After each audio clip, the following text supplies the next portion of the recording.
महाभारत युद्ध के बाद विधवाओं की स्थिति काफी दयनीय हो गई थी। इस युद्ध में हजारों योद्धाओं की मृत्यु हुई थी, जिससे कई महिलाएं विधवा हो गई। युद्ध के बाद समाज और परिवारों पर इसका गहरा प्रभाव पड़ा। महाभारत युद्ध के परिणाम स्वरूप केवल पुरुष ही नहीं बल्कि परिवार और महिलाओं की स्थिति भी पूरी तरह से बदल गई थी।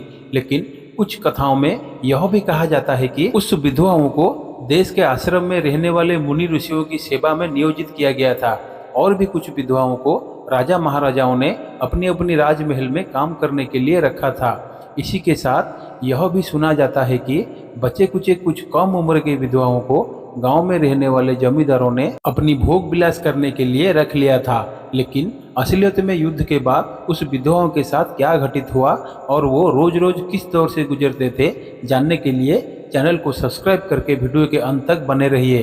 तो स्वागत है आप सबको हमारा stories of dreams Hindi YouTube channel पर, जहां हम आपके लिए लाते हैं मजेदार और अनसुनी कहानियों का खजाना। युद्ध के कारण विधवाओं के जीवन में दुख और पीड़ा का अंबार लग गया था। उनके पति और पुत्रों की मृत्यु ने उनके जीवन को अंधकारमय बना दिया था। समाज में विधवाओं को आमतौर पर शोषण और उपेक्षा का सामना करना पड़ा था। उनका सामाजिक और आर्थिक जीवन बहुत कठिन हो गया था, क्योंकि उस समय महिलाओं को समाज में स्वतंत्र रूप से आजीविका चलाने का अवसर बहुत कम मिलते थे। कुछ विधवाएं मंदिरों और आश्रमों में शरण लेती थी। वे अपना जीवन धार्मिक और आध्यात्मिक साधना में व्यतीत करती थी। उदाहरण के लिए कुंती और गांधारी जैसी महिलाएं, जिन्होंने अपने पतियों और पुत्रों को खो दिया था, उन्होंने तपस्या और आध्यात्मिकता का मार्ग अपनाया। कई विधवाओं पर अपने बच्चों और परिवार का पालन पोषण करने की जिम्मेदारी आ गई। कुछ महिलाएं अपनी परिवारों को संभालने में लगी रही, जबकि कुछ को परिवारों से समर्थन नहीं मिला। उस समय की धार्मिक मान्यताओं और सामाजिक परंपराओं के अनुसार विधवाओं को जीवन के कई सुखों से वंचित रहना पड़ा था। उन्हें सफ़ेद कपड़े पहनने होते थे और समाज में उनके स्थान को लेकर कई कठोर नियम थे।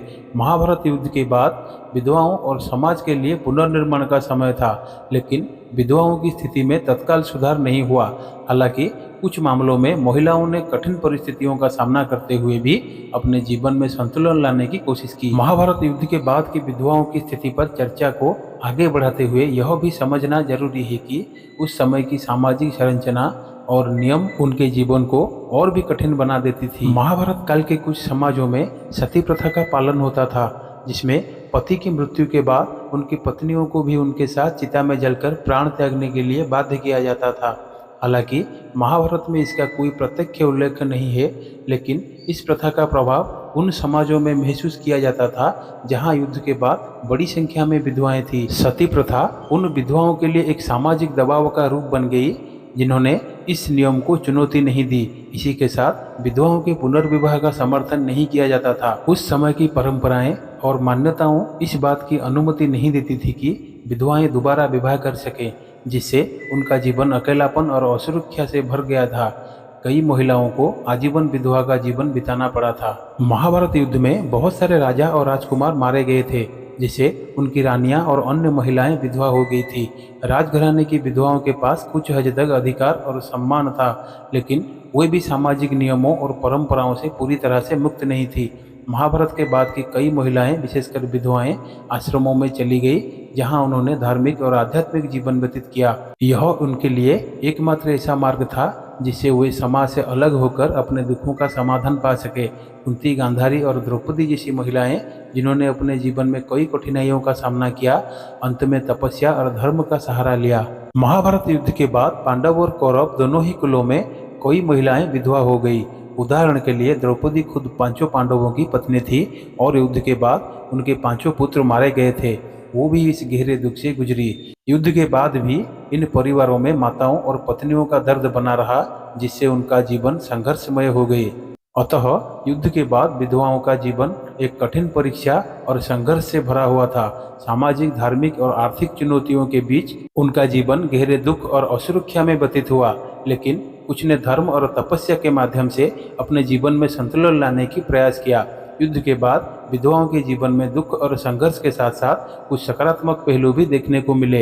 युद्ध के बाद की स्थिति भले ही अंततः दुखद और चुनौतीपूर्ण थी, लेकिन कुछ विधवाओं ने अपने आंतरिक शक्ति, धर्म और सामाजिक सुधार के लिए कदम बढ़ाने की कोशिश की।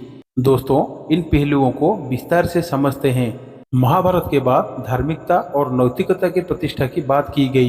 युधिष्ठिर जैसे धर्मराज के नेतृत्व में यह प्रयास किया गया कि समाज में धर्म और न्याय का पालन हो। इस माहौल में विधवाओं को आध्यात्मिकता और धार्मिक मार्गदर्शन मिला। उनके जीवन में साधना और तपस्या के महत्व को समझाया गया। कुंती, गांधारी और सत्यवती जैसी महिलाओं ने इस धार्मिक मार्ग को अपनाया और अपने दुखों से उबरने के लिए तपस्या का सहारा लिया। कुंती और द्रौपदी जैसी महिलाएं भी युद्ध के बाद सामाजिक और पारिवारिक भूमिकाओं को निभाने में लगी रही। द्रौपदी, जिन्होंने अपने पुत्रों को खो दिया था, पांडवों के साथ धर्म और न्याय की स्थापना के कार्य में लगी रही। कुंती ने भी अपने परिवार के हित में कई महत्वपूर्ण निर्णय लिए और समाज को दिशा देने में सहायक रही। इन महिलाओं ने अपने निजी दुखों को दरकिनार कर समाज और परिवार की भलाई के लिए काम किया। युद्ध के बाद की आर्थिक और सामाजिक संरचना ने विधवाओं के जीवन को प्रभावित किया। युधिष्ठिर के नेतृत्व में राजकीय व्यवस्था को पुनः स्थापित करने की प्रयास किया गया। इसके साथ ही समाज में ऐसी व्यवस्था बनाने की कोशिश की गई जहां विधवाओं को भी सम्मान और सहायता मिल सके। हालांकि यह प्रक्रिया धीमी थी और विधवाओं के जीवन में तत्कालिक सुधार नहीं ला सकी, फिर भी प्रयास जारी रहे। महाभारत के युद्ध के बाद भगवान कृष्ण ने शांति और धर्म का संदेश दिया। उनके द्वारा गीता में दिए गए उपदेशों ने न केवल युद्ध के समय के योद्धाओं का मार्गदर्शन किया, बल्कि बाद में भी लोगों को उनके जीवन के संकटों से उभरने की प्रेरणा दी। विधवाओं के लिए यह शिक्षाएं जीवन के कठिन समय में धैर्य, समर्पण और धर्म के मार्ग पर चलने की प्रेरणा थी। महाभारत के युद्ध के बाद समाज में महिलाओं की भूमिका पर भी पुनर्विचार हुआ। युद्ध ने यह स्पष्ट कर दिया कि महिलाओं की भूमिका केवल परिवार तक सीमित नहीं हो सकती। कई महिलाएं अपनी परिवार की मुखिया बन गई और उन्हें सामाजिक और राजनीतिक निर्णयों में भी योगदान देना पड़ा। महिलाओं की शक्ति और धैर्य को महाभारत ने उजागर किया, जिससे भविष्य में उनके अधिकारों और सम्मान के प्रति समाज का दृष्टिकोण थोड़ा बदला। युद्ध के बाद कई धार्मिक और सांस्कृतिक कथाओं में विधवाओं के संघर्ष और तपस्या को स्थान दिया गया।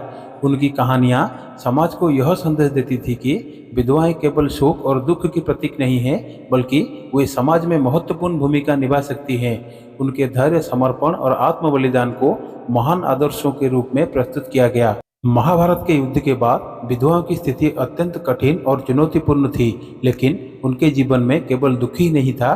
कुछ महिलाओं ने सामाजिक और धार्मिक रूप से भी अपने जीवन को नए सिरे से आकार देने की कोशिश की। उनके धैर्य, तपस्या और आंतरिक शक्ति ने समाज को यह संदेश दिया कि संघर्ष के बाद भी जीवन में नए रास्ते तलाशे जा सकते हैं। विधवाओं का यह संघर्ष और उनकी भूमिका महाभारत के बाद के समाज में धर्म, न्याय और सामाजिक पुनर्निर्माण के लिए प्रेरणा का स्रोत बनी। लेकिन पौराणिक कथाओं में उस विधवाओं के साथ कुछ अन्य घटना घटित होने की कोई प्रमाण नहीं है। आशा करते हैं आपको यह वीडियो अच्छी लगी हो। तो मिलते हैं अगले वीडियो में।